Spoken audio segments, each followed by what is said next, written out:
Merry meet! I'm so happy you've joined with me today.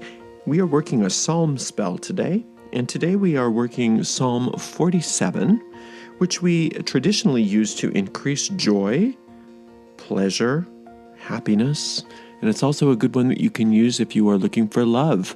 So a mate or friendship, all of the above.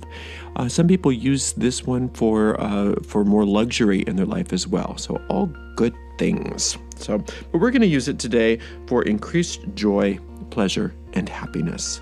All right, the way we do this is very simple. We take the psalm and we read it out loud all the way through once without stopping. We call this an incantation. And then we go back through the psalm and we dig through each verse, finding inner meanings that are hiding within each of those verses. We see these as seeds of magic. And by digging and planting these seeds through the contemplation of these inner meanings, these seeds then are deeply planted in our deep mind, and they take root and they grow and they bear fruit after their kind. And it's a good idea to keep coming back to the psalm again and again as necessary, because you want to think of this as a reconditioning of your deep mind, rather than something superstitious where you're saying some magic words and then things happen. It's a lot more organic than that. Magic means that we are actually reconditioning our deep mind so that we can have new results occur. So here we go with Psalm 47. O clap your hands, all ye people, shout unto God with the voice of triumph. For the Lord Most High is terrible. He is a great king over all the earth. He shall subdue the people under us, and the nations under our feet. He shall choose our inheritance for us, the excellency of Jacob, whom he loved. Selah.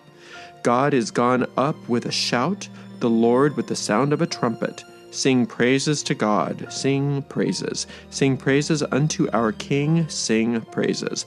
For God is the King of all the earth. Sing ye praises with understanding. God reigneth over the heathen. God sitteth upon the throne of his holiness. The princes of the people are gathered together, even the people of God of Abraham. For the shields of the earth belong unto God. He is greatly exalted. All right, so now we're going to just go ahead and go through this psalm, and we're going to work the magic. And here we go. So it starts out with, O clap your hands, all ye people, shout unto God with the voice of triumph. Okay, so many times, I would say the bulk of the times in these psalms, we start out with addressing the Lord of the psalms. But we're not doing that. We're addressing the people. Now, when we are addressing the people in the Psalms, remember, for us magically, when we're working these psalms magically, not religiously. So magically, that means that all of the characters, all of the things that occur in the psalm are speaking to different aspects of us. We're taking every single part of it personally. So when we're addressing the people, we're addressing all the different thought forms within our minds. We are addressing our minds as a whole, conscious and unconscious, surface and deep. So, oh, clap your hands, all ye people, shout unto God with the voice of triumph. So to clap your hands, obviously your thoughts don't have hands. This is figurative, but to clap your hands is another way of making a disturbance into the air, right? It actually creates a disturbance in the air. It cuts through the silence. It brings forth a vibration. So clap your hands, all ye people. Shout. That's another way of making a disturbance, is to shout. Shout unto God with the voice of triumph. So yes, you can do that. You can clap your physical hands and you can shout to God. There's nothing wrong with that. You can do that. But that's not really what we're talking about here. We are talking about the ability of our mind to bring itself together and to find a way to create a disturbance within the way things are, the status quo of our mind, and to bring into focus that which we are thinking, so that now we are thinking in terms of praise, in terms of triumph, in terms of gratitude. Okay, so we are directing all of our thought forms to turn toward God and to clap their hands and to raise their voice in triumph, so that we're focusing on triumph, praise, and gratitude. For the Lord Most High is terrible. He is a great king over all the earth. Now, the Lord Most High is terrible. Okay. Now, this is a literary device. God is not terrible. It's just that if you are approaching, let's say, a hurricane, okay, it seems very terrible. Or if you're approaching electricity, it can seem really terrible. If you're approaching a great volcano, it can seem very terrible. It's not terrible, it's just that it's powerful. And so we are talking about approaching God with great respect and recognizing that the power that we are approaching is real power. It's not symbolic power. He is a great king over all the earth. So remember, these psalms were written in times of monarchy, and so God was seen as the great king over all the earth. So he was king over other kings. He was king over other emperors. But remember that you are part of that royal family. So God is king over all the earth, and over all the earth means over all your circumstances. So you want God to be the king over all your circumstances, so that God's will rules, not yours. He shall subdue the people under us and the nations under our feet. Okay, so subduing the people under us and subduing the nations, that's, again, it's describing all the different varieties of thought forms that we have either created or collected throughout the years. So God's going to subdue those thought forms under you that have been wreaking havoc on your life. Okay? And the nations of thought forms which are under your feet. Under your feet meaning that you've solidified some of these thought forms under your feet into real experiences in your life, many of which you may not like. So you want God to subdue those, so that instead of your vain imaginings being realized as the land under your feet, it's now going to be God's will for you being subdued. I mean, it's being manifest as the land under your feet. He shall choose our inheritance for us. Okay, so you want God to choose your inheritance for you because God wants to give you everything. Okay, you don't know that you can have everything.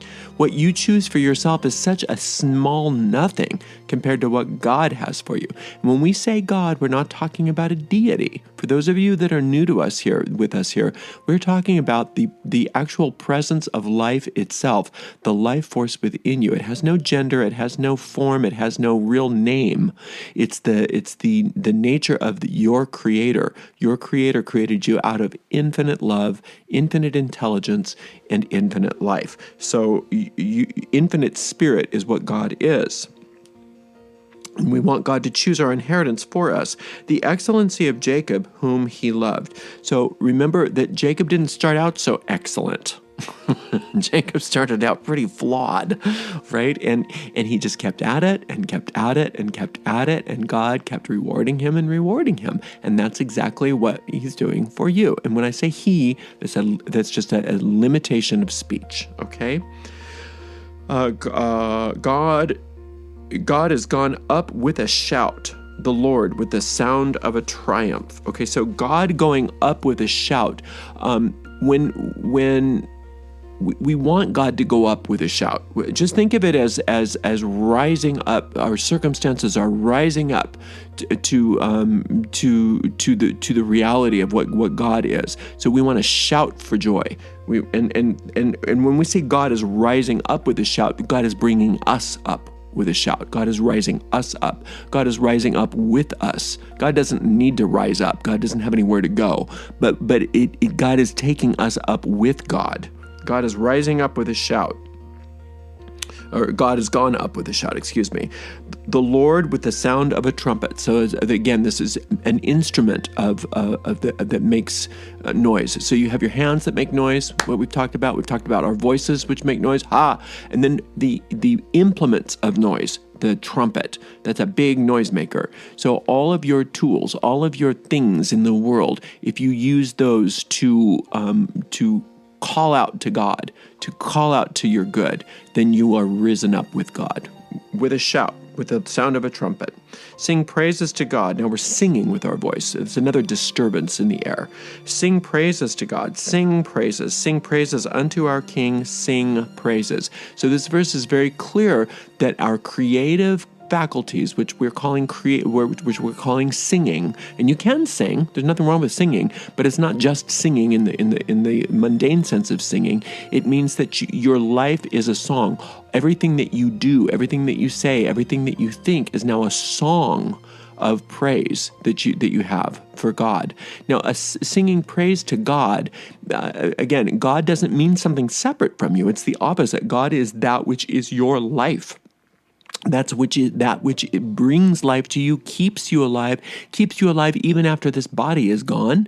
It's infinite love, infinite intelligence, all good, and wants to bring all good to you. So why wouldn't you want to praise that? If you praise that constantly, then that is your constant reality, and there's nothing but that. And so good it follows good, follows good, follows good.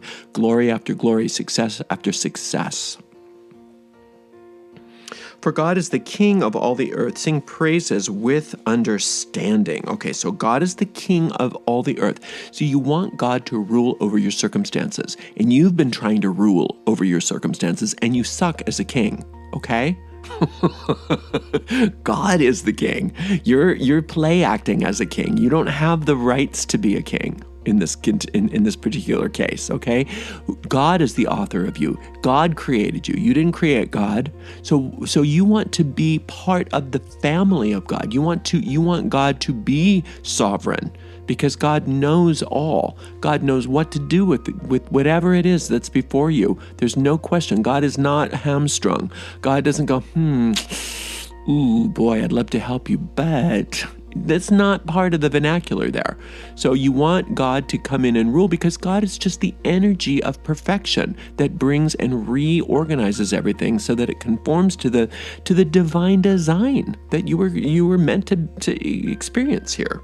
So God is the king of all the earth, meaning all your circumstances. Sing ye praises with understanding. So you want to praise God with understanding. So you want to understand what you're doing and why you're doing it.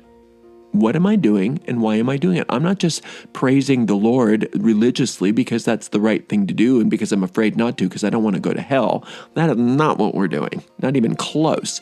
We're singing praises to that very creative power that is the author of us and that has all power to heal and correct, because we know that doing that brings us happiness, brings us joy, brings us all the good things that we want, because we are aligning ourselves with that energy rather than trying to thwart it, rather than trying to separate ourselves from it, rather than trying to fight it, rather than trying to be jealous of it, rather than trying to do our own thing our own way. Okay? So that's why. Not because it's some religious thing to do. And also understanding not only means understanding with your mind, but it means with understanding. That means that which stands under you, that which is substantial to you. So under you is the substance of God. You're standing on a rock of praise. So that's understanding. When you are standing on top of that praise, there's nothing that can move you. You are 100% immovable, invincible, powerful beyond measure, because that's what God is for you. Blah, blah, blah, blah. God reigneth over the heathen. God sitteth upon the throne of his holiness. Okay, when God reigns over the heathen, remember, we're not talking about people who religiously identify as heathen here. That's not what's being, don't even think that way. This is a very specific symbol of those errant, thought forms inside your head that are chaotic, self-destructive, and are constantly trying to pull you into more trouble, more trouble, more trouble, more trouble. That's what we're talking about here.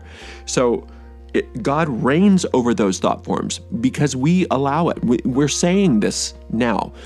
In saying so in this psalm, in declaring that it's true, it is true because God already does reign, but to the extent that we want to take our own reigning, we want to reign over our own minds, to the extent that we want to do that, God's got to wait for us because we have free will.